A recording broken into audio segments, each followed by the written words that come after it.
नमस्कार दोस्तों, Maysha homeopathy channel में आपका फिर से एक बार पुनः स्वागत है। आज हम मुख्य विषय जो हमारा है, आज पैनक्रियास के बारे में हम बात करना चाहेंगे। सबसे पहले मैं आपसे ये बताना चाहता हूँ कि पैनक्रियास होता क्या है।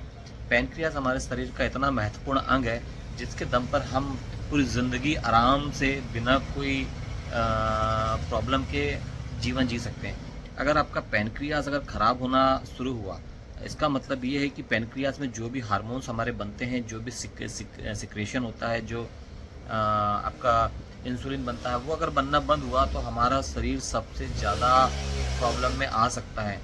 एक जो शुगर जो हमारी बॉडी में होती है, वो शुगर एक्सेस जब बन जाती है तो पैनक्रियास उसको एब्जॉर्ब नहीं कर पाता, उसको ठीक से बना नहीं पाता, इंसुलिन के माध्यम से उसको ठीक से उसका उपभोग नहीं कर पाता, तब जाके हमारा ये पैनक्रियास हमारा ख़राब होना चालू करता है।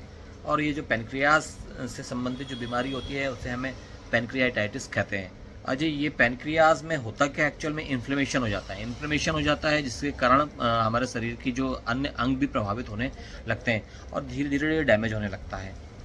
जो एक ये पैनक्रियास जो हमारा एक ग्लैंडुलर ऑर्गन है, जो डाइजेस्टिव एंजाइम बनाता है। डाइजेस्टिव एंजाइम्स मतलब ये जो खाना पचाने वाले जो रस होते हैं वो बनाता है, और इन रसों का उपयोग हमारा शरीर करता है, जिससे कारण हमारे चयापचय क्रिया में बहुत अच्छा हमें रिजल्ट मिलता है। और ये साथ ही इंसुलिन भी बनाता है। जब पैनक्रियास के एंजाइम प्रीमेच्योरली एक्टिव हो जाते हैं, उसके जो एंजाइम होते हैं प्रीमेच्योरली एक्टिव हो जाते हैं, तो ये पैनक्रियास को भी डैमेज करने लगते हैं और जिससे इन्फ्लेमेशन होती है। ये हमारे पैनक्रियास की कार्यविधि है और जिसके कारण प्रॉब्लम में हमें दिक्कत होती है। अपन ने जाने, और मुख्यतः जो पैनक्रियास की जो प्रॉब्लम होती है उसको हम दो भागों में डिवाइड कर सकते हैं। एक acute pancreatitis and second one is chronic pancreatitis. और एक्यूट में क्या होता है, एक्यूट में ये अचानक और तेज़ी से डेवलप होता है। अचानक सडनली होगा। एक्यूट से तात्पर्य अपन बोलेंगे सडनली कोई चीज़ हुआ है एक्यूट। तो क्रॉनिक का मतलब होता है पुराना, तो हम एक्यूट की बात कर रहे हैं। जो इसका सीवियर जो पेन होता है वो अक्सर अपर एब्डोमेन में फील होता है।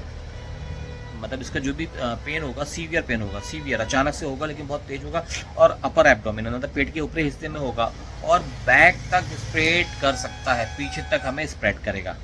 ओके। और क्रॉनिक पैनक्रियाटाइटिस में ये लॉन्ग टर्म इन्फ्लेमेशन होती है जो पैनक्रियास की परमानेंटली डैमेज कर सकता है। इसका सबसे बड़ा रीज़न अल्कोहल अब्यूज़ होता है, और लेकिन जेनेटिक फैक्टर और ऑटोइम्यून डिजीज भी कॉज हो सकती है।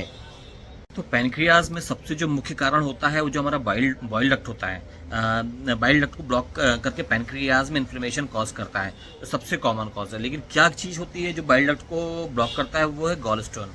वो जो गॉलस्टोन होता है, हमारा जो बाइल डक्ट होता है, एक प्रकार का रास्ता होता है, उसको अगर वो ब्लॉक कर देता है तो ही आपका पैनक्रियाटाइटिस में आपका कॉज होता है, और उसका रीज़न एक बाइल डक्ट को ब्लॉक करना होता है। और दूसरा होता है एक्सेसिव अल्कोहल कंज्यूम करना, बहुत ज़्यादा वाइन का सेवन करना, जिससे हमारा लीवर परमानेंटली डैमेज हो सकता है। पैनक्रियास में इरिटेशन और डैमेज होता रहता है। तीसरा हाई ट्राइग्लिसराइड मतलब हाइपर ट्राइग्लाइसीमिया।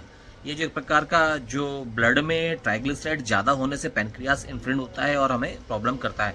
अच्छा, ट्राइग्लिसराइड लेवल भी 1000 mg/dl होने पर रिस्क बढ़ जाता है। सर्टेन मेडिकेशन में आप कुछ और भी ले सकते हैं, लेकिन मैं आपको बहुत अच्छी होम्योपैथिक मेडिसिन बता रहा हूँ जो इन सारी चीज़ों में काम आती है और बहुत ज़्यादा आपको बॉडी में कोई साइड इफेक्ट देखने को भी नहीं मिलेगा।